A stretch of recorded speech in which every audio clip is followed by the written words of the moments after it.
1, 2, 1, 2. Check, check. 1, 1, 2, 1, 2.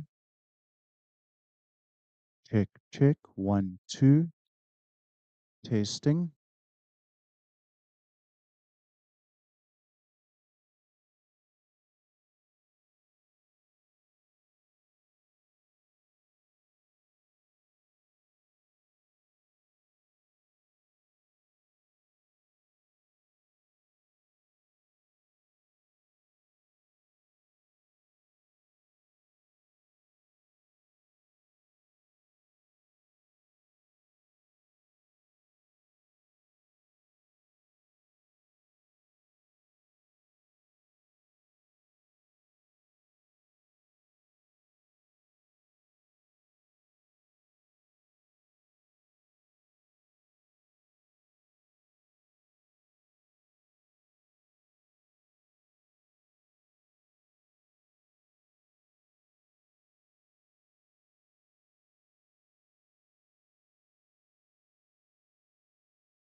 1, 2, testing. 1, 2,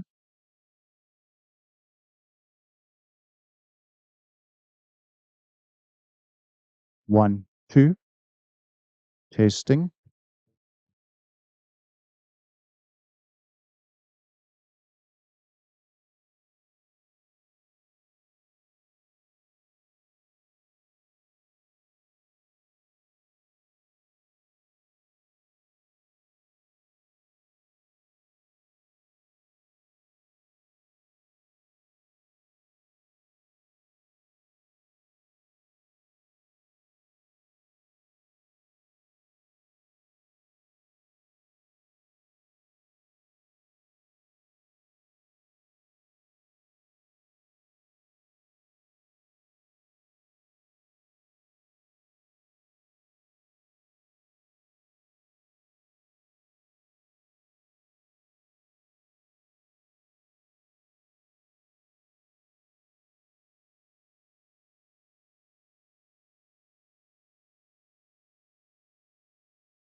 Okay.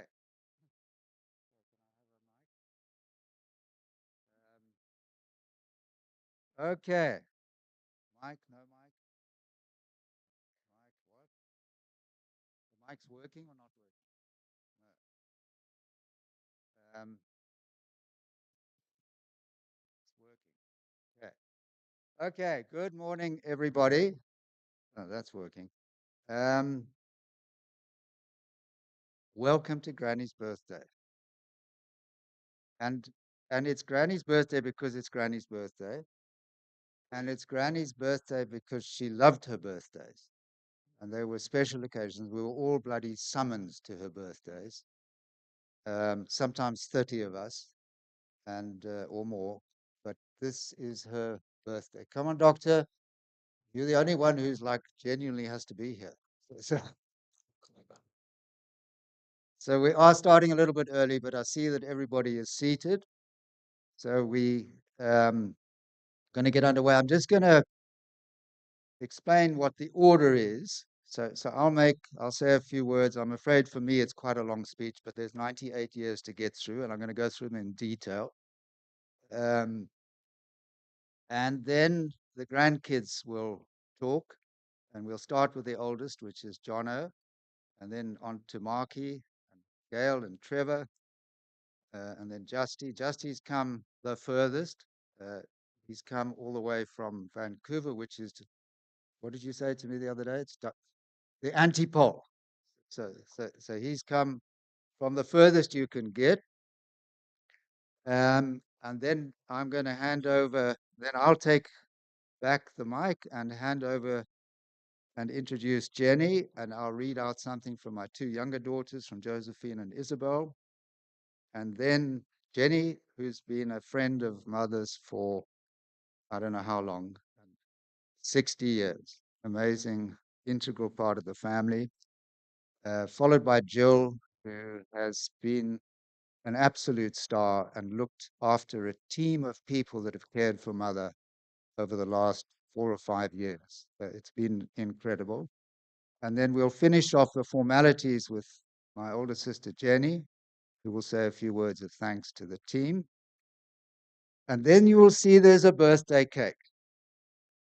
And I'm going to ask the um, children, the grandchildren, our spouses, and the great grandchildren to come up and wish Granny happy birthday with her cake. And then the two youngest, third youngest, and second youngest in the room are going to say wishes to Granny for birthday. So that's the order of the day. A welcome to all of you. And I know we're starting a bit early, but better to be early than late. And I'm going to start by telling a little bit of Granny's story. Granny, or Mummy as we called her, was the most amazing person. That's why you're all here. And I look at some of these faces. I look at Michael Marks, didn't come specially to see her, but he came out here, and he and I are 19th cousins, I think, with a shared great grandfather or great grandfather in Michael Marks, who was Granny's um, grandfather. Um, I've written here, I don't know, I'm sorry, I'm a bit emotional here.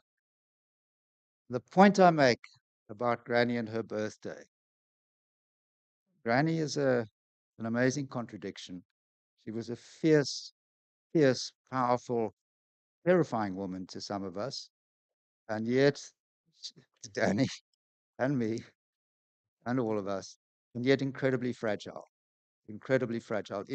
Underneath all of that was this amazing fragility, and her life reflected this power and this dominance, and reflected an ability to cope with grief and challenges and loneliness.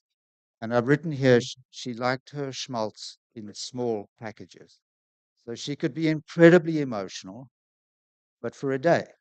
And then she was back on top of things and charging down the line, as all of us knew.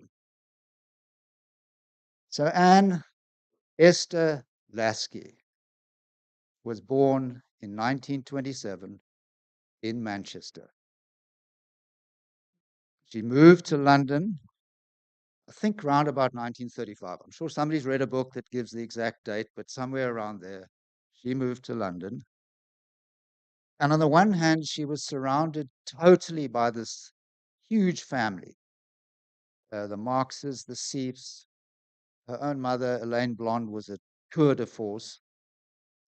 And there were cousins, I think, Simon, your grandfather, who was very badly behaved most of his life, um, moved in and out of the house. There was just a flow of people.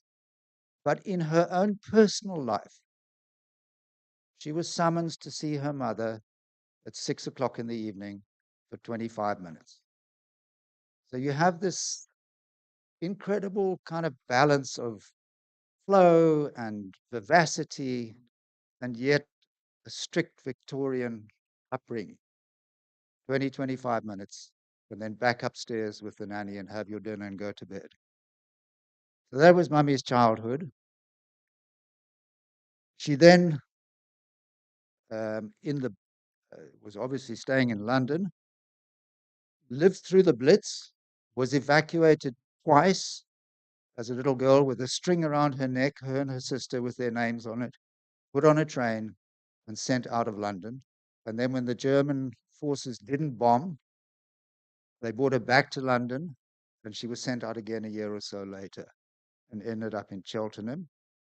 But she lived through the Blitz. And about 7 or 8 years ago, there was a huge fire here. And I got this plaintive phone call from her to say, "You need to come." So I said, "What do you mean I need to come?" She said, "There's a fire here." I said, "Yes, I know there's a fire. It's all over the news." She says, "No, no, no, you don't understand. There's helicopters flying around. There's spotter planes. There's smoke. There's noise. And I am back in the Blitz." And she said, "I know it's illogical, but I'm back in the Blitz. Please come." So there was Mother, this adventurous woman, and suddenly she's a little girl in the Blitz. So she lived through all of that. I think she had a lot of fun when she was evacuated to the country. And right at the end of the war, she joined the Wrens, the Women's Royal something Naval Service. And there's, what's it? You see, I knew your mother said to me, "Tell them to turn their cell phones off." I said, "No, I'd rather have the embarrassment."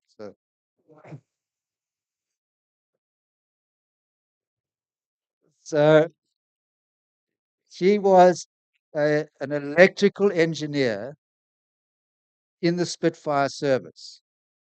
And the story she liked to tell the most was that when the Poles, the Free Polish Air Force, stole their planes and flew them to Britain, they were Spitfires, they had the guns on the left-hand button and the radios on the right-hand button, but that the British had the guns on the other way around and the radio. And she had to get the wiring correct for each one, because otherwise every time somebody talked on the radio, there was bullets going off and vice versa. So I've just started, Ursula. So you see the pictures of her as a wren. It's quite amazing. After the war, she worked in Marks and Spencer as a supervisor, floor supervisor. For those of you from the stores in Woolies, Granny Susman worked on the shop floor. And then Marks and Spencer bought some shares in Woolworths, and the then chairman, Simon Marks, your grandfather, great-grandfather, came out on a boat with Marcus, Simon's grandfather, and a couple of other people, and he brought his niece along, which was Granny. And when Mr. Sonnenberg heard that the niece was coming on this trip, David, where's David? Can't see, there's David. When your grandfather heard that Anne, the niece, was coming, he looked around for an eligible young bachelor, found his neighbor and business partner, Eli Susman, and said, You better get that bloody son of yours here to look after the niece. And that was how Mummy and Daddy met.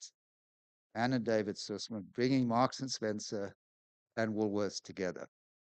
It was quite an amazing story. And they were married in 1949. Come through, Susie. Married in 1949 and were together until my father died, I think in 2010. What? 2010. 2010.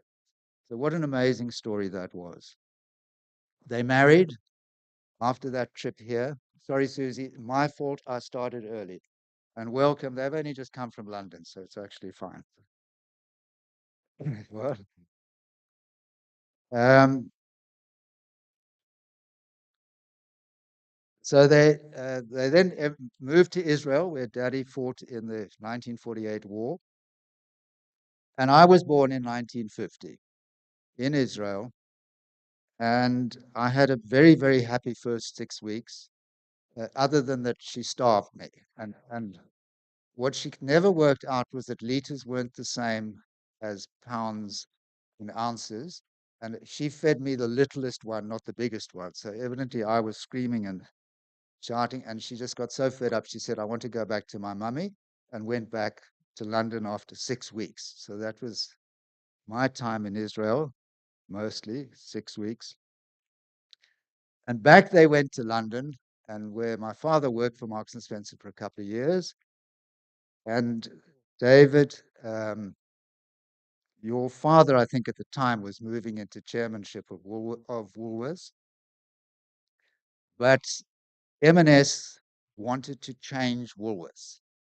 And in fact, Simon Marks called my father in and said, listen, I'm not sure that I do want to do this change. I think I'm going to sell the shares that we bought from Max Sonnenberg. And evidently my father said to him, but Simon, you can't do that. This business got amazing potential. You need to send people out to fix it.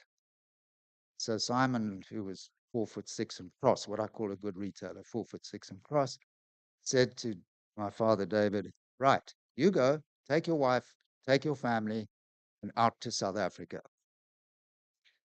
So my father was quite excited about that, but my mother, bless her, wasn't, and went to Simon to complain and say, listen, we've just spent a horrible time in Israel. I'm back home in England, and I don't want to go to this horrible place in Africa. And he said to her, stop fussing, my dear. It's right for your husband, and I'll send you some magazines so you won't be home. And he sent to the London Illustrated News, and I can remember as a child, you remember getting the London Illustrated News? Came from Simon Marks to settle mother. Anyway, then Jenny was born, and we had this amazing childhood in a big house in Kenilworth called Quernmore. And lots of stories happened in Quernmore. There was fishing prize, and there was dinners, and various family members would still come and visit, and mother and father would go backwards and forwards to England. And it was an incredible time for them and a time for us. In the middle of that, she got pregnant with Daff, 1955, and got polio at the same time, and lost a friend, her closest friend who lived up the road, to polio. So this theme of amazing experiences, amazing adventures, and then loss, or not having her mother, access to her own mother really, and yet being surrounded by a family, I think is part of what drove her to be this incredible enigma of this strong, strong woman who was inside fragile and needed to be surrounded by family and friends. Then in 1967, I got this phone call, Simon, I'm pregnant. Now, I was 17, and when your mum phones you and says, when you're 17, she's going to have a baby, I said, aren't you a bit old for that? She didn't go down very well. And her darling Peter, who she adored, was born a few months later. And Peter was mad, crazy, adored by everyone. drove me to distraction, drove my father to distraction, but was absolutely drove Jenny to distraction, absolutely the love of mummy's life.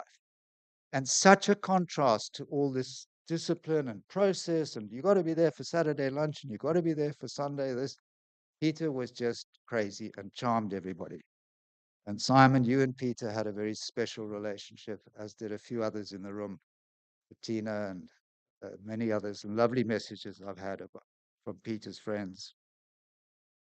And then she noticed that he wasn't growing, and he was put on an experimental treatment to boost his growth hormones.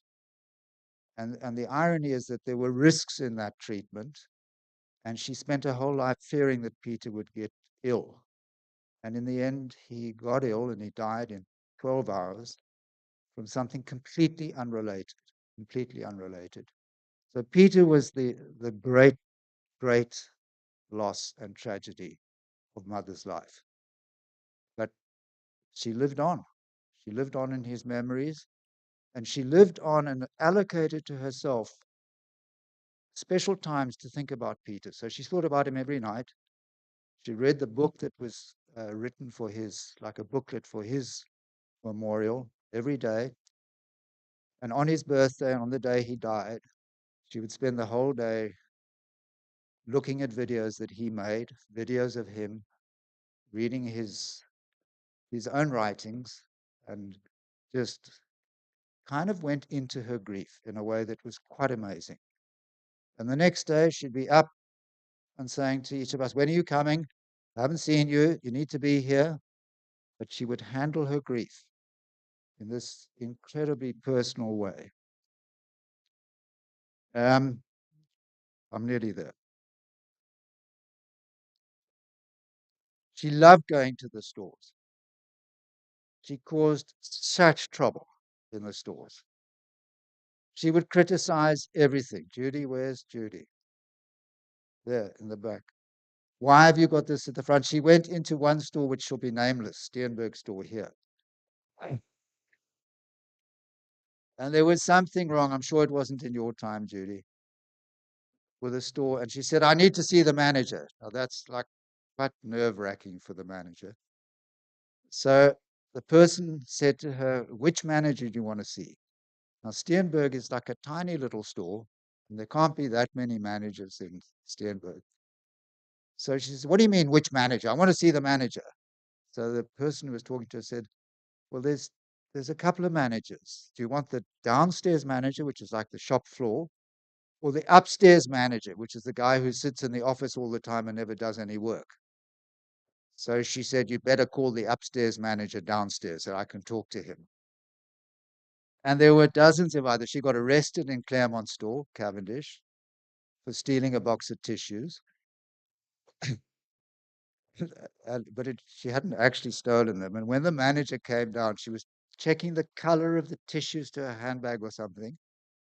And the guy said, "You need to come upstairs." The security guy said, "You need to come upstairs and we need to just go through this procedure very politely." "I'm not going upstairs," she says. "Call the manager." So eventually the manager, Tony Henselwood, comes down. "Hello, Mrs. Susman, how are you?" "You've just bloody arrested me," she says. Tony said that the floor fell out from underneath him. He's just arrested Mrs. Susman. It wasn't anything to do with the fact that she was my dad's wife. Come in, Louise, late as ever. Um, it was Mrs. Susman. Terrified the life out of everybody, and yet they all adored her. And she was forgiven for the box of tissues, which she hadn't actually taken. So it was quite something. And that kind of snappiness, I think, was best for me illustrated not so much in a store visit, but when our dearest friends, Michael and Robert, who were also they were deemed children. Michael's my age, Robert's a lot, where's Rob? Can't see Rob, a lot younger. They were deemed part of the family and would visit particularly the old rectory in England on a not quite weekly basis, but you got into cuck if you didn't go weekly. And they arrived one day wearing shorts and were literally sent packing because they were not appropriately dressed. Now, they'd driven an hour and a half to be there for lunch, told you can't come for lunch wearing shorts. So that was Granny in spades.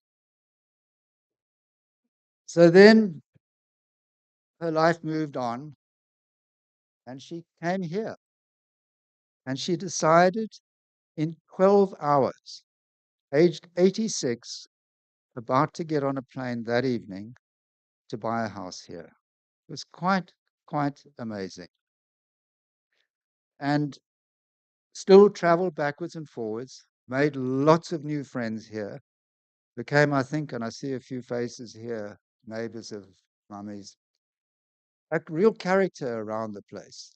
Um, doing her walks and then latterly with her pushchair and then being pushed and waving at everybody and still being rude about them. You know, that one came up to me, nearly ran me over. I can't believe it. It was like, in fact, that sense of humor, even a month before she died, we had a charity meeting. My father set up a charity trust many years ago. Where's David Resnick?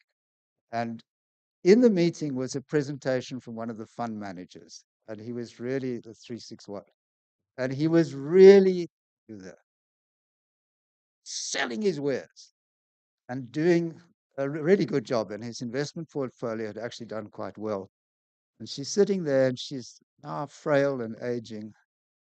And she says to me, is he Jewish? So the poor guy stopped dead in his tracks. He said, I beg your pardon, was there a question? I said, yes, she wants to know if you're Jewish. And then where's Myra? There's Myra. We were meant to be on mute and we weren't on mute.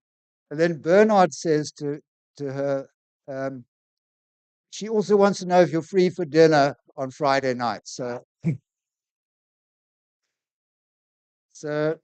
and Bernard and Myra's here, and their closest friend was Elliot Osran, and they had such a relationship with you. Myra, so good to see you here. So there was Granny's humor right up to the end. Um, quite amazing. And then we saw in the last few months, Granny starting to fade a little bit. And it was tough for her, tough for her. And Jill, Virginia, where's Sally? The team of carers that looked after Mummy were just amazing, amazing. And the debt of gratitude that we owe to you, I don't know how to put it, but you made her life not just livable, but happy. And she called you her friends. And that started 5 years ago at the start of COVID, with you just moving in and saying, I'll take charge, and then became caring for a frail person who was increasingly in discomfort. Then aided by Desiree and her team. And what a way for her to go, surrounded by family. People still came in all the time to see her, surrounded by her friends, surrounded by people who looked after her.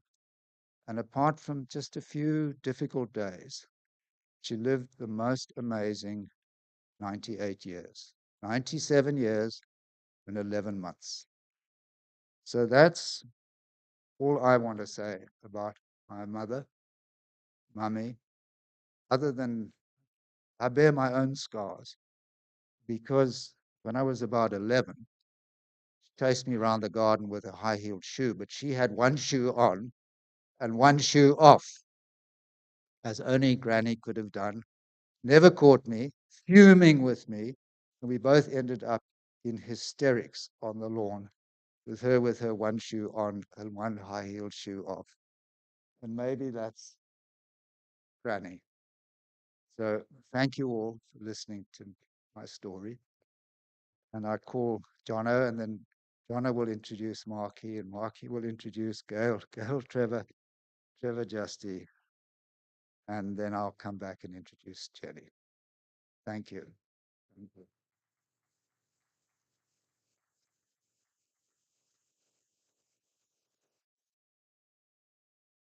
Okay. Well, we've been tasked to speak. The grandchildren have been tasked to speak for 2 minutes each, so it's going to be short. But it's hard to know where to start when speaking about a woman as remarkable as my grandmother. But certainly, one of the things I will always miss the most are her stories. As Simon has said, Granny lived through remarkable times. She saw the world change from black and white photography all the way through to the digital age, and experienced things like the Blitz, the Wrens, the Germans' imminent attack on the UK, starting a family in Israel, moving to South Africa, surviving polio, and all of that. And that is all so far removed from what we know today that listening to those stories is just very special. And for me personally, what's been even more special is the fact that even my son, her great grandson and daughter, have listened to the same stories. And that connection across 3 generations is something quite rare and very special. But of course, her stories weren't all serious. She loved, Granny did love a bit of drama, as we all know.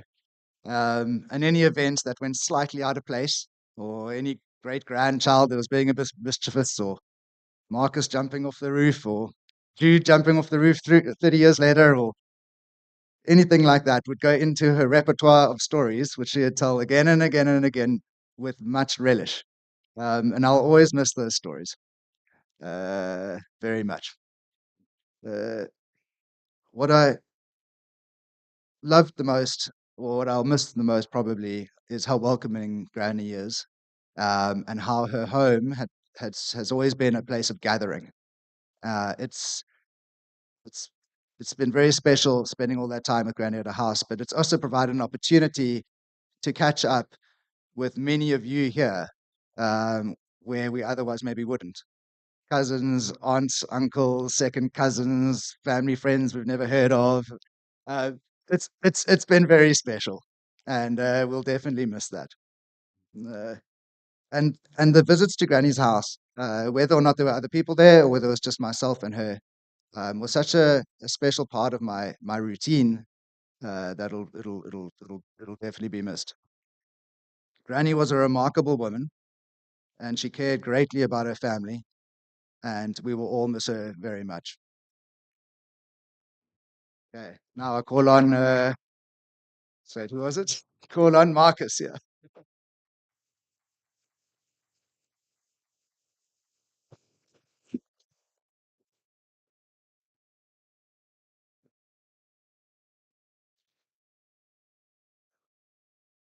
I've been teased for 15 years about my speech at my grandfather's funeral in the synagogue, where uh, where I mentioned the word bacon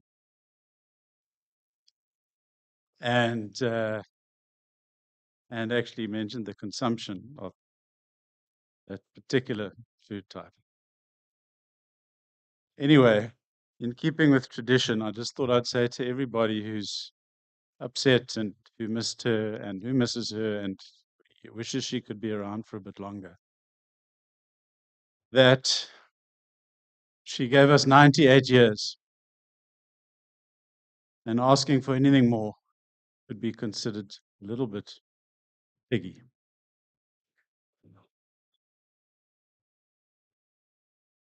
She was the most constant thing in my life. I've got a 20% chance of holding this together. Safe place, an anchor, steady ground. She never judged, only loved, without conditions and without hesitation. She protected me just by being there. As she sat with her tapestry weaving colors into patterns, she also wove a protective cocoon around me and around so many of us who were close to her. That's what it felt like being in her orbit. Her sharp wit and dry sense of humor often caught you off guard. She liked the shock factor.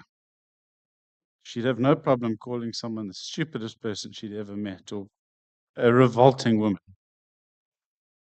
And somehow it was never cruel. It was just honest and just her. A few days before she died, she'd lost her appetite and was only having small sips of chicken soup. And eventually, Jill tried a strawberry smoothie with extra honey and all sorts of delicious things. And she took a sip, looked up, scrunched up her face, and said, "Ah, revolting."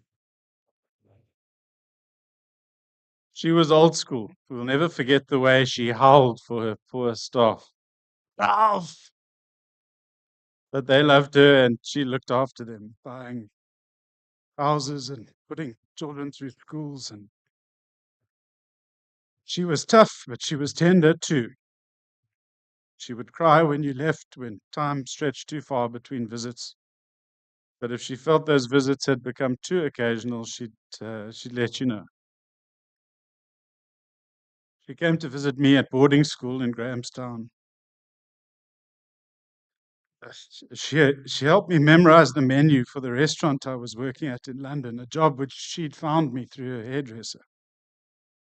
I think she was the first to know that I planned to get engaged to Nikki. She came up to Joburg to meet our kids when they were born. I think she must have been over 90 the last time. I'm so grateful to being able to see her almost every week in the last 3 years since we've moved back. I'm grateful that my kids knew her and will remember her. It hurts not having her around. She's left an enormous void that will never be filled. But I'll carry with me the lessons she taught me, the love that she gave me, and the 42 years that I was privileged to be part of her beautiful life. Goodbye, Graham.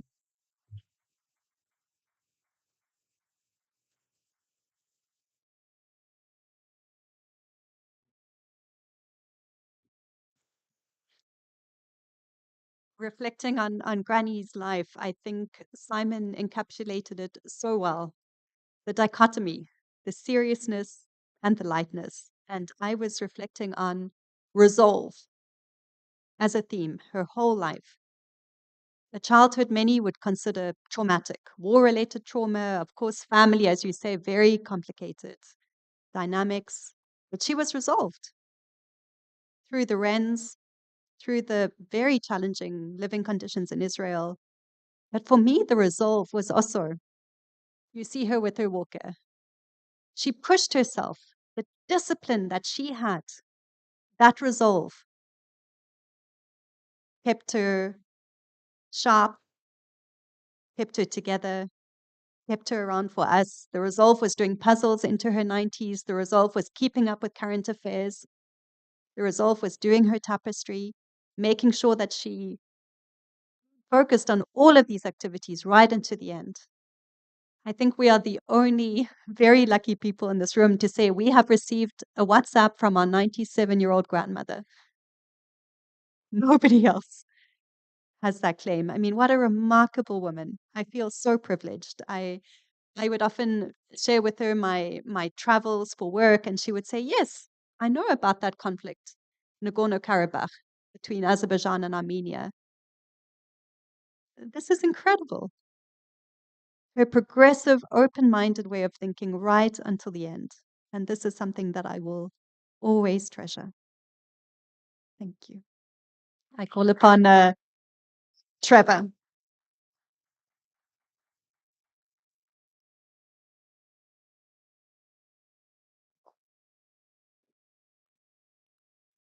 I'm speaking for me and also for Lynn. So I've got something that Lynn sent last night to read. Some of my very earliest memories are of Granny. She was a huge and very regular feature of my childhood. We'd visit Highclere most weekends when Granny and Grandpa were in England, and we came out here to stay at Cape Town at Christmas. Um, Lynn and I spent a lot of time as young children with Granny. And to young children, Granny was absolutely terrifying. And she was completely fine with this. It didn't bother her, didn't phase her. That was the way it should have been. And Granny's house, things were done properly, and being young was really no excuse for non-conformance. But looking back on these times with Granny and Grandpa, they were a real sort of bedrock of stability, the fact that things were done properly. And we learned how to behave with Granny. And once we'd achieved that, there were a few false starts, but at some stage in about your late teens, you were deemed to have learned how to behave. And then you were treated as a grown up and as a friend and as an equal. And it was really very special. I used to see Granny and Grandpa frequently in London.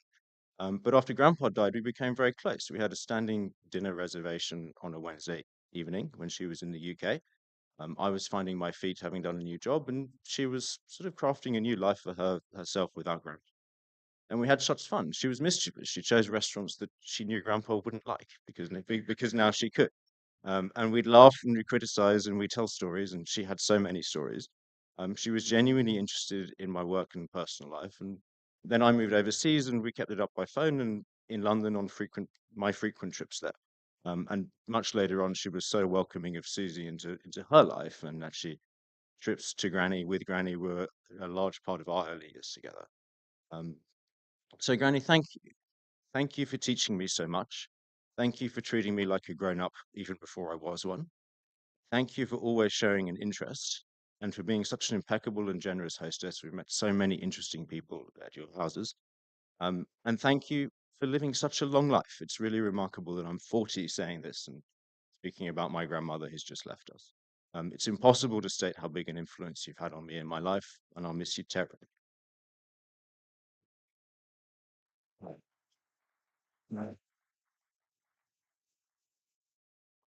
This is from Lynn, who at 36 weeks pregnant isn't able to be here. Lynn is objectively the sixth grandchild and self-appointed second naughtiest, and I've been told to gesture at Marcus when I say that. So, um, dearest Granny, a kind and generous woman who was also a force of nature, adored and feared by me in equal measure. She was a formidable presence of my youth, always trying to keep me in line, make me into a refined young lady. Really better if Lynn was reading this, who can demonstrate proper behavior and exceptional table manners. I spent many weekends at Highclere. She never ceased to tell me off, which was always done by shouting, about what I felt were fairly trivial things, like leaving things in the wrong place, or holding my knife in my left hand instead of my right, or wearing a skirt that was too high above the knee, even if paired with thick black tights. However, almost the instant that I reached adulthood, she became one of my biggest champions, someone I could open up to, confide in. She'd always call me at university if she heard I was unwell. When I moved to London at the age of 27, she invited me to live with her. It was a huge privilege, as most of my friends could only afford squalid flats in Zone 5, and yet I was in a penthouse in Zone 1. The Granny was only in 4 nights, 5 months of the year. A sense of humor about my missteps had grown 100-fold, and I will never forget the day I came out of the lift, which opened to the front door of the flat, and fumbled the key putting it in the lock, and watched to my absolute horror as it fell through the crack by the lift, and I heard it bounce 1, 2, 3, 4, 5 floors down, and lay to rest in the basement in Marylebone under the lift shaft. When I called Granny trembling, she just laughed and said, "I'm sure the flat manager will be able to fit it out." And that was that. Well, that was that from Granny's side. The flat manager had to get an engineer, stop the lift, go into the lift shaft, retrieve the key. I will miss Granny deeply, so hospitable to my friends, and of course welcoming to Paddy when he arrived on the scene. She made a lasting impact on all of us and was loved very much. Justin.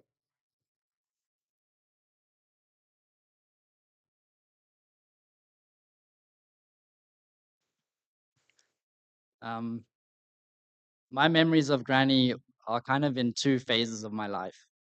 The first is growing up as a young child in Cape Town. We would go to Granny for lunch almost every Saturday. And as has been reported already, this was terrifying for me. I remember sitting as a young child, maybe 6 or 7 or 8, at the table with others and scratching a lot. And Granny just didn't like this. And I was, really told off shouting. It turns out I had chicken pox. But Granny didn't care. Um, and almost every time we went there, Granny would make mashed potatoes for me because she knew I loved mashed potatoes. And spending Christmases there, I remember also as a pretty young child getting this incredible remote controlled car from Granny for Christmas at her house. And 30 seconds later, I had driven it into her pool. Granny thought this was hilarious. She loved it. Of course, she loves the story. The funniest part of this is I think next year, the exact same thing happened. Um, and then the second phase of my life was when I'd first moved to London with Katie as a young adult. And, having that was the first time living away from home, living out of South Africa, living in, cold and expensive London. And Granny was such an amazing support. And really, Marcus used the same word, felt like an anchor in my life over those years. The most special part of this was when we would go to the countryside with her almost every weekend and spend 2 or 3 nights there with her, which was just so special. I remember watching Poirot solve mysteries with Granny, and we'd all decide who was the murderer and who wasn't. Uh, Granny and my's shared love of hating Djokovic and shouting at the TV during the tennis. But I think most special was walking around Granny's incredible garden in the UK, which she, put so much love and effort into. And we'd walk and talk about the plants and what was doing well and not, and really like bonded over our shared love of nature. And what was really special a few days ago was the family going up to the farm here in the mountains and spreading her ashes in, a very, very special place for her. And, I took some of the ashes and went on my last walk with Granny and found a spot and said goodbye.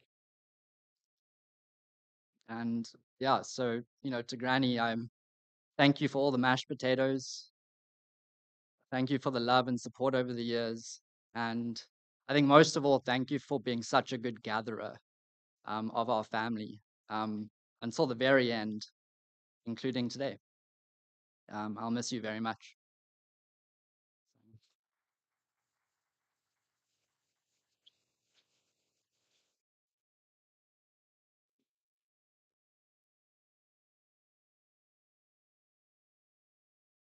Yeah, thank you guys. Amazing. I've got to try and read out um, letters from Josephine and Isabel. Josephine writes, Granny was a battle axe. I said, you can't use that word. She says, Dad, she was a battle axe. And only just a little bit scary. That didn't stop me doing things I was told not to do. And I think she did like that in me, even if I was only being a very naughty child. She was a fighter, and I carry that same fire in me. So I'll carry her mantle, keep persevering, striving forward, because she will live on within all of us. And it's up to us. And I think if I listen to each of you, how you've taken this on, this kind of legacy. So thank you, Granny. You can rest now. We've got it from here, says Josephine. Send our love to Grandpa and Peter. You're with them now. You're home. And I know they'll welcome you with open arms. That's from Josephine, who's in England. Isabel, who's in Tahiti, of all places, and supposedly studying, but I think she is, writes to Granny. I've decided to write this to you because you're the person I would have most liked to tell this to. You were the most amazing person. I'm sure everyone here today is going to say how brilliant you were, but you truly were. I'm so lucky to have had such an intelligent, funny, remarkable person in my life. I'm going to miss popping in for tea and chatting. And how many of you have said, like Marky says, he goes to Musenberg and then thinks, but I need to pop in. And all of us think that we need to pop in. It might have been a bit of a drudge when we were popping in. Now we miss it. So Belly says, I'm going to miss sharing meals of roast chicken or salmon or tomato breedy. You got mashed potato, she got tomato breedy.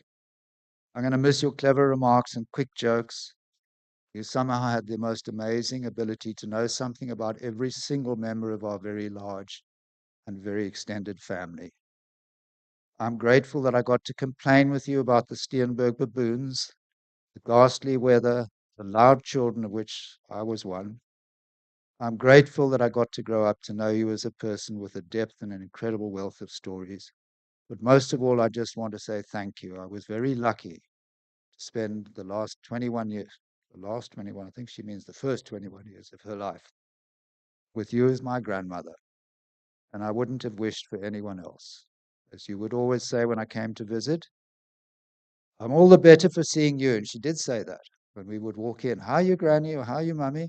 All the better for seeing you. And I think she was all the better for seeing all of us. And I, says Belly, am the better for seeing you, and to see you and to know you was a privilege. All of my love, Belly. So that is the family. The only one we have not heard from is Sophie Darling, who's just had 3 weeks ago Alexander Marcus. And I'm going to see Alexander Marcus in 10 days' time. Sophie, our beautiful Sophie. So now we come on to Jenny C. Jenny, you said 60 years you've been a friend. Jenny married to David, son of Marcus, after whom Marky was made. We were trying to work it out. Marcus and Granny were first cousins. So Jenny and I are the same generation. I've known Jenny most of my life, and she's a real character, and she's going to talk about her experience with Granny. And will you, after that, Jill will come. And then Jenny will finish. Good morning, everybody. I'm very privileged to be standing here because I'm not a member of the immediate family. But as Simon has said, I have known Anne for probably longer than most people in this room. I've known her for 60 years. And those were incredibly special 60 years for me. People here have said she was a rock. She was actually a rock for me as well. And I first came across Anne because David and I used to spend many weekends in the country with her mother, Elaine Blonde, who really was terrifying. I personally didn't find Anne terrifying, just a wonderful friend, but Elaine was. And every Sunday, Elaine used to say, "We've got to ring Anne." Or she'd say, "Anne's going to ring us." And I thought, well, I wonder who on earth Anne is. Well, soon I was to find out. And from the moment I met her, we clicked. And so I've had the most wonderful 60 years of friendship with such a very special person. I remember so many happy times. We spent a lot of holidays together. And I think the most memorable one, and I'm sure a lot of you were on it, when we all went up the Nile to celebrate David's 80th birthday. We had a ball. The oldies, which was us, were on the top deck. The newlyweds were on the middle deck, and the youngsters were on the bottom deck. Well, I don't know what they got up to, but we had a fantastic time. Anne had, as we've all said, a wicked sense of humor. And as her family grew and grew, and she had more and more great grandchildren, she decided that they should wear a label round their neck when they came to see her with their name and date of birth, so she could identify them more easily. Simon has actually told the story about Woolworths, but I wasn't there when she went, but I happened to be staying here. And she was so excited when she got back because she'd been arrested. All the things that the grandchildren have said about her are absolutely true. She was a very, very special and a friend to so many people. Wherever I've been, whether it's been in England or here, her door has always been open, and friends and family have come in all the time I have been there, which shows what an extraordinary person she was. Towards the end, Jill and Sally and everybody looked after her, Virginia, so beautifully. And they really made her last few years happy, which she, in my opinion, really deserved. I shall miss her very, very much because the light has gone out in my life. I really loved her. Happy birthday, Anne.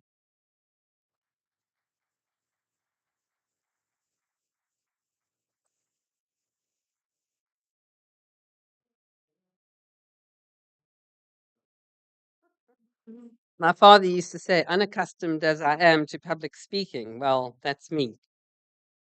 So, yes, this was almost a fairy tale because once upon a time I was introduced to dear Anne, then aged 83, by my husband Trevor. Anne had lost David shortly after I met her, and I was always sad I didn't ever get to know him better. But showing the strength of character Anne had, she didn't just stop living life. She continued to travel on her own. She got an iPhone, she mastered the TV remote, she also coped with the move to Steenberg easily, becoming an instant hit with all her neighbors who met her out on her daily walks and enjoyed her beat demeanor and sense of humor. And then we arranged to video her life to celebrate her 90th birthday. I diligently typed up bullet points so she wouldn't lose her way, but they were superfluous. She just talked. What courage! Was there anything this octogenarian couldn't do or handle?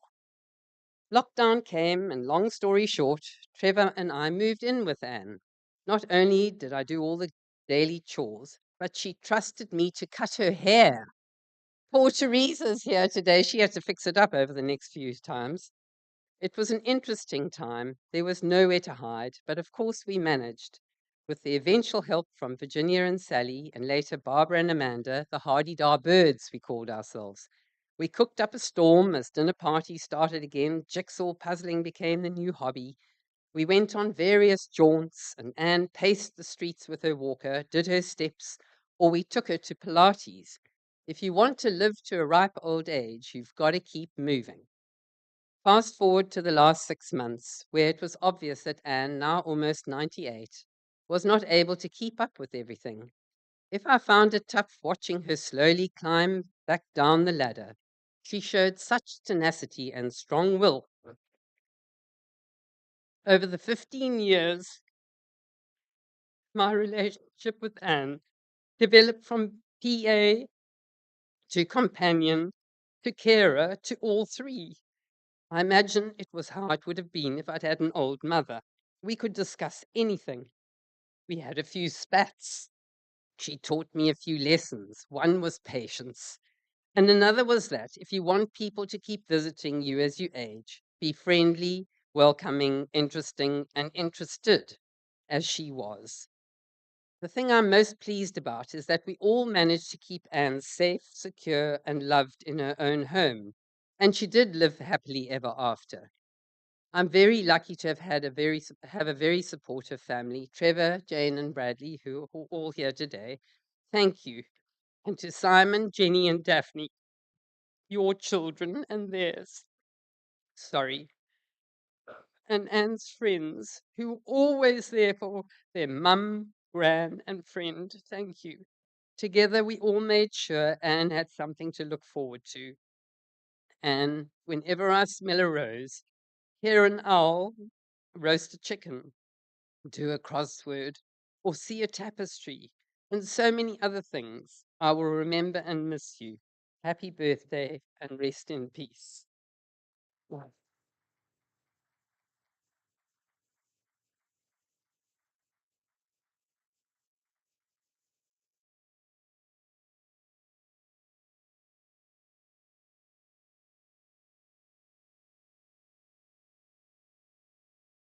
Hi. I'm afraid that this is going to sound initially a bit like a school prize giving. No prizes, unfortunately. So many thanks, because as a family, we owe so much to the people who really cared and looked after Mother.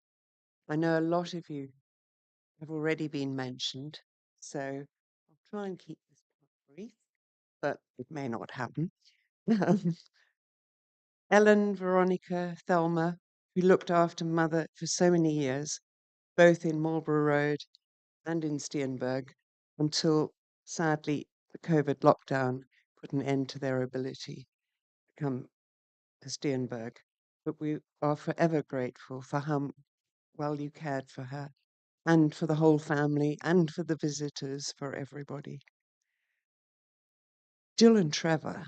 I mean, Jill is extraordinary. What started out as a not over arduous PA role evolved into a 24-hour a day, 7 days a week caring role. When COVID first reared its ugly head, Jill said, "Your mother can't possibly stay on her own." And she and Trevor took the unilateral decision to move in and have barely managed to move out since. Thank you both so much. And thank you not just for the care and friendship you've always given to Mummy, but for going the extra mile for the wider family as well. Sally and Virginia joined Jill's team, and later Caroline as well, and showed the same dedication to Mother's needs, and again to countless visitors and family too. The fact that Sally is the most outstanding cook is just an extra bonus. Virginia's welcoming warmth, kindness, willingness, ability to just deal with anything. And Caroline's sweetness and caring. What a team. And with some support when necessary from Barbara and Anne and Amanda. Our thanks also to Donga, who kept the garden immaculate and tirelessly topped up bird feeders. That feeder's empty. That bird looks hungry. And his greeting to my mum every morning was just one of the highlights of her day. And in her final months, Desiree provided a team of professional, wonderful, dedicated carers. That's the South African team. Emily in London was a one-man band. Kept both the old rectory and Heron Place running as if Mother might arrive the following morning. And there's no way that we would have managed the disposal of the old rectory without Emily. And when I say we managed it, actually Emily managed it. Thank you so much, Emily. Dr. John Grant, I think you're here somewhere, always on the end of the phone, regardless of where in the world you might have been. Panic calls from Jill, middle of the night, Thailand, whatever. What do we do? This has happened. Practical, pragmatic, and so in tune with the things that Mother would and wouldn't accept, just as you'd been with my father before. And another person who looked after so many of Mother's guests. Thank you, John. Helen and Denise, who kept her moving, kept her motivated, kept her challenged. Matthew and Teresa, who kept her feeling elegant and beautiful. The residents of Hardydar Lane, who chatted to her when she was out walking, popped in to see her, kept her amused, kept her entertained. Jim and Celia, especially, who grew into such special friends. Regular visitors to family meals at Hardydar Lane, and took her out to her favorite restaurants on a regular basis. And my dear cousin Anne and Terry, who rarely missed a Sunday lunch at Hardydar Lane, and only then if they were away. It's funny to think that Mummy actually never really approved of Anne until very recently. Yes. Anne was a constant threat held over my head during my childhood. Gorgeous, long, straight blonde hair, a smile that broke hearts, and me, a rather lumpy teenager with a completely unmanageable mop of frizzy hair.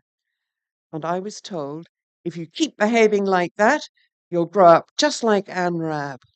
I would sigh into the distance, if only. I wish.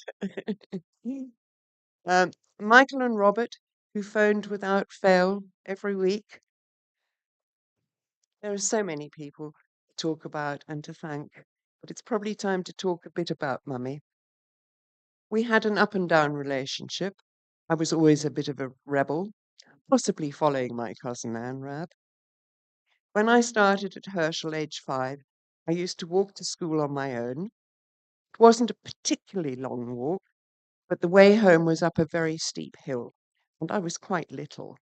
There was a fish cart that went up the same hill at about the same time as I left, and the guys driving it took pity on me and let me jump on the back, and I'd sit amongst the fish, and sometimes I was allowed to blow their horn as well. Eventually, Mother realized that my uniform, and especially my blazer, really stank of fish. I was in terrible trouble. I was banned from ever riding on a fish cart again. Pocket money stopped for over a year to pay for the new blazer. We jumped ahead a few years. I was at varsity in a relatively hippie age. My male friends had long hair, ripped jeans, t-shirts. Daff was still at school. On the night of her matric dance, I had a few friends over. Her partner came to collect her, immaculately dressed DJ, looking stunning, and Daff looking absolutely gorgeous in an evening gown. And as they were leaving, my mother looked at my motley crew and said, "I do wish you and your friends dressed as well as Daphne's." um, Mother had, as so many of you know, extraordinary relationships with people.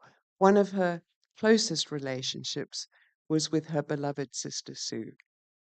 The two of them spoke on the phone every single morning, regardless of where they were in the world. I don't know if it's from the experiences being evacuees as children and worrying about being separated, but I mean, it really was. I mean, I'm fairly close to death. Do we talk every day? And after Sue's death, kept up a close relationship with her son, our cousin Christopher. She had a very close relationship with her stepbrother Peter and his daughter, my dear cousin Rebecca, who has been such a support to me personally over the last few weeks. Rebecca had one of Mother's last fully coherent phone conversations not long before she died. One other person I want to mention here, because we know that Jenny has known Mother an awfully long time, but I think the prize goes to Sarah Maron, who was a flower girl at her wedding. Sarah, I'm sure you're watching from your home in Israel. And you, I think, out of everybody here, has known Mummy longer than any of us. COVID had a devastating effect on so many lives, but it really changed Mother's life enormously. Up until COVID, she spent more time in the UK than in South Africa. For 70 years, she traveled backwards and forwards 3 or 4 times a year, the way you might take an Uber down the road. Never thought of it. On the plane, off the plane, moving from one home to another. She'd always felt 100% British. Moved, as Simon said, very reluctantly to South Africa, supposedly for 4 years. At one point, she did say, "This is the longest 4 years I've ever had, and I think it's time I moved back." In England, she had, as here, a full and interesting life, dinners, movies, theatres, entertaining at the old rectory. And that COVID brought to an absolute end, and sadly, she never went back again. But when she was in South Africa, as well as having a full life here, she dedicated so much time to people less fortunate than herself. Among several projects was the Kensington Creche in Windermere. This was no arm's length good works. She was there at least 3 times a week, tasting the food, to make sure that the children were being fed tasty, nutritious food, checking that they were clean and well dressed, and that the staff were too. Growing up at home, we always had we referred to as waifs and strays staying with us, some of whom came for a night or two and stayed for years, and even when they moved out, would phone to check what time they were expected back for dinner that evening. Amongst them, Simon Seif, who is here. I'd already left by the time Simon stayed, but I'm sure you have memories. Julian Sacker, David Marshall, Don Rabb stayed for quite a while, Bernard Gersh, the list goes on. And he stayed in touch, as Jill says, using email, using WhatsApp, with friends and family of all generations, all over the world, until the very end of her life. I've had so many messages of love and support from school friends who remember her from our childhood. One of whom said, "Please tell everyone about your mum's penguin story." So here goes. In the 50s, my mum stopped at the traffic lights in Claremont, Main Road, and heard a knock on the passenger door. She couldn't see anybody, so she leaned across and opened the door, and a penguin got into the car and sat on the seat next to her. They looked at each other. She hadn't a clue what to do. She drove to the police station, which was round the corner, with people hooting and waving, and left the penguin in the car and went inside to say she wanted to report a missing penguin. And what should she do with it? They thought she was mad.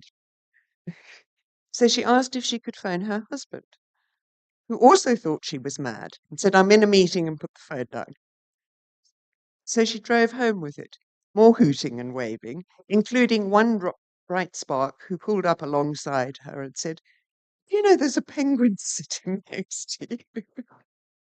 When she got back, she rang my dad again. He said, "Just don't put it in the pool because of the chlorine, and you'll have to feed it live fish." So the poor goldfish in the goldfish pond was sacrificed to the penguin until she managed to track down a penguin rescue centre and took it there. My final thank you is to Simon and Daph and all our families. We've cried together, we've laughed together, we've dealt with copious admin and supported each other through tough times. Sadly, for all the granddaughters can't be here. Sophie, Lynn, Josephine, Isabel. But what a great tribute to my mother to be a matriarch to just the best family anybody could ever wish for. Thank you.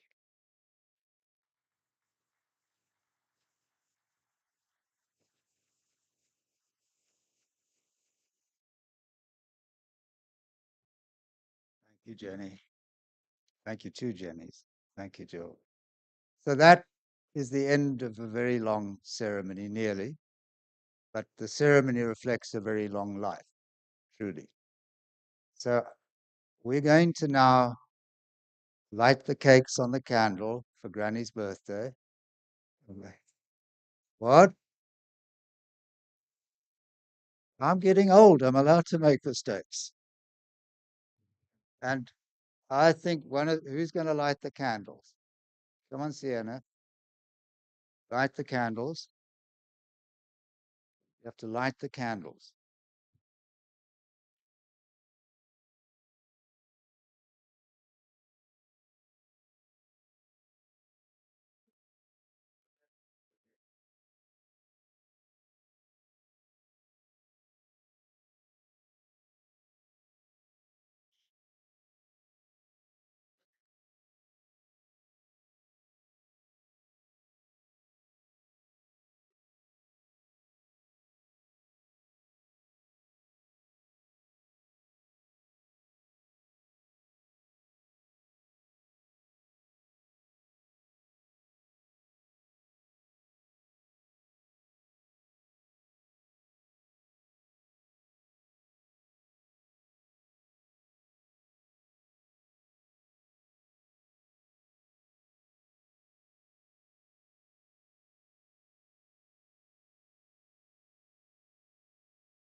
I'll hold the mic.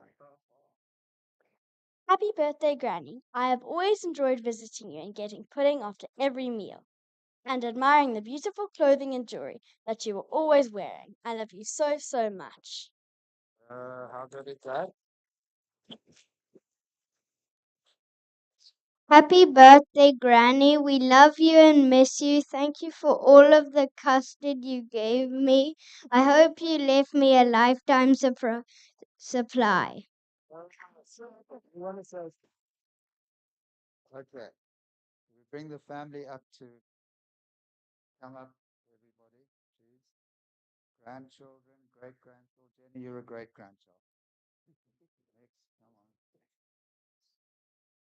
on. Okay. Right. Now you guys have to blow the candles out and wish Granny a happy birthday. Ready, steady, blow. There we go.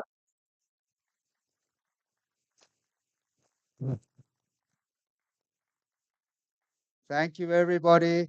Thank you for coming from miles away, and thank you for attending, and thank you for being a special part of Granny's life. Thank you.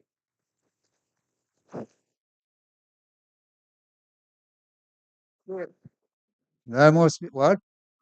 Photo. Okay. Come.